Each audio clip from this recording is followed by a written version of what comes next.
बिस्मिल्लाहिर्रहमानिर्रहीम अस्सलाम वालेकुम हाय व्यूअर्स। ਅੱਜ ਮੈਂ ਬੱਕਰੇ ਦੀ ਸਿਰੀ ਬਣਾਉਣ ਲੱਗੀ, ਭੁਣੀ ਹੋਈ ਸਿਰੀ ਬਣਾਉਣ ਲੱਗੀ ਹੈ।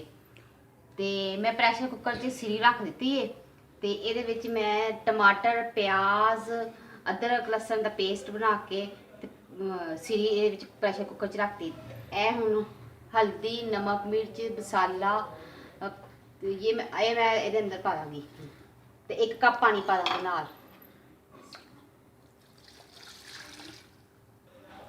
ਹੁਣ ਮੈਂ ਇਹਦੇ ਅੰਦਰ ਮੋਟੀ ਇਲਾਚੀ ਤੇ ਦਾਲਚੀਨੀ ਸ਼ਾਮਲ ਕਰ ਦਾਂਗੀ ਤੇ ਹੁਣ ਮੈਂ ਇਹਦੇ ਤੇ ਢੱਕਣ ਦੇ ਕੇ ਇਹਨੂੰ 20 ਮਿੰਟ ਪ੍ਰੈਸ਼ਰ ਦੇ ਦਾਂਗੀ।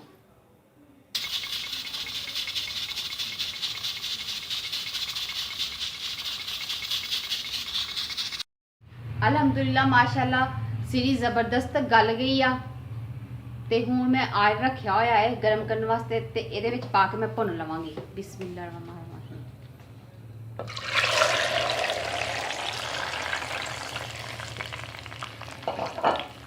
ਹੁਣ ਮੈਂ ਚੰਗੀ ਤਰ੍ਹਾਂ ਭੁੰਨ ਲਵਾਂਗੀ।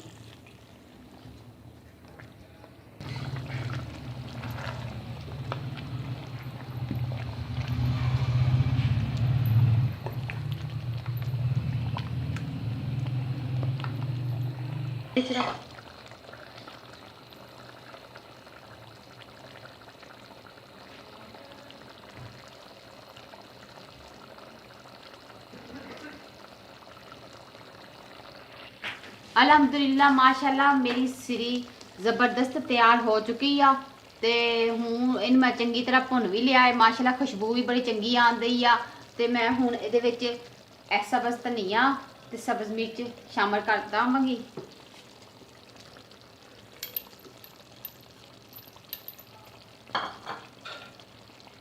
ते इनू ना हूँ मैं डिश आउट कर दांगी।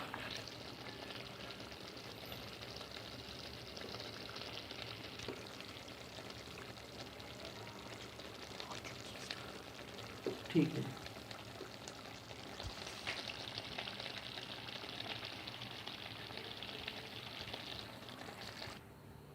अल्हम्दुलिल्लाह माशाल्लाह मेरी बुनी हुई सिरी तैयार हो चुकी आ ते मेरे बच्चे ते मेरे ना मियाँ ना चावल ना बड़े शौक नाल खांदे आ ते चावल मैं बनाए आ ते नाल सलाद रखे आ ते घर च जरूर ट्राई करना ते मेरे चैनल नूं कमेंट करना। अल्लाह हाफिज़।